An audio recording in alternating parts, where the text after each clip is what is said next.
Welcome back to my channel, guys. In this video, we want to solve this tricky exponential equation. Solution. Okay, so now we have 3 raised to the power x raised to the power 2 over 81. 81 can also be written as 3 raised to the power 4. Then we put x plus 1, this x plus 1 in bracket. 3 raised to the power 4, so 3 is 3 times 3 times 3 times 3, which will give 81. Equals to, this is cube root of 27. Cube root of 27 is 3. Okay, because 3 times 3 is 9, 9 times 3 is 27.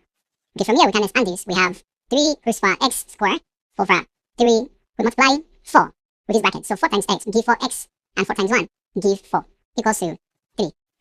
Now from here we're going to apply one of the laws of indices or exponents. That says we have a raised to the power x over a raised to the power y, it becomes a raised to the power x minus y. Okay, and that's what we are doing here, because the bases are the same. This is base 3, and this is also base 3. So this becomes 3, then raised to the power s squared minus 4x plus 4, equals to 3 raised to the power 1. 3 is same to raised to the power 1. And then, you have to put this 4x plus 4 in the brackets when you subtract it.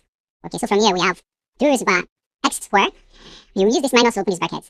This is minus 4x. Now minus times plus is minus. That was minus 4. Equals to 3 raised to the power 1. Alright, so from here we can equate the powers. Equate the powers. That means that this 3, we cancel this 3. And then what do we have? We have x squared minus 4x minus 4 equals to 1. Right, so we can bring this 1 here. It becomes x squared minus 4x minus 4 minus 1 equals 0. And that becomes x squared minus 4x minus 5 equals 0. Now, we can factorize this. This is the quadratic equation. We can factorize this. Let's factorize this. Factorize. Okay, so what are the factors of 5? Minus 5, that will give minus 4. Okay, we have minus 5x plus x minus 5 equals 0. Now, minus 5 times plus 1 will give minus 5. That's factor of minus 5. And then if you put minus 5 plus 1, it gives minus 4. And that's the minus 4x that we have here. Now, let's group this. The first 2 was common. This first 2 was common. X is common. What do we have left here? We have x, and here we have 5. Okay, now the last 2 was common. Plus 1 is common. Then we have x minus 5. Everything equals 0. Now, by the time you open this, you expand this bracket, you have this. And don't forget your bracket, what you have in this bracket, must be equivalent to what you have in this bracket. Now, let's put this and this together. We have x plus 1. Then you take one of the two brackets, x minus 5. Everything equals 0.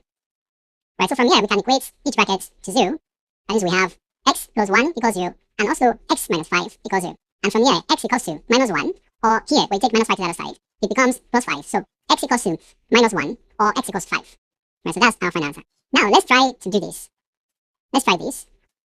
Let's solve 9 raised to the power x plus 1 over 27 raised to the power 2x equals to square root of 3. Okay, so let's try to solve this and drop our answers in the comment section. Thanks guys for watching. Don't forget to like, comment, and if you have not subscribed, please do subscribe. See you next time.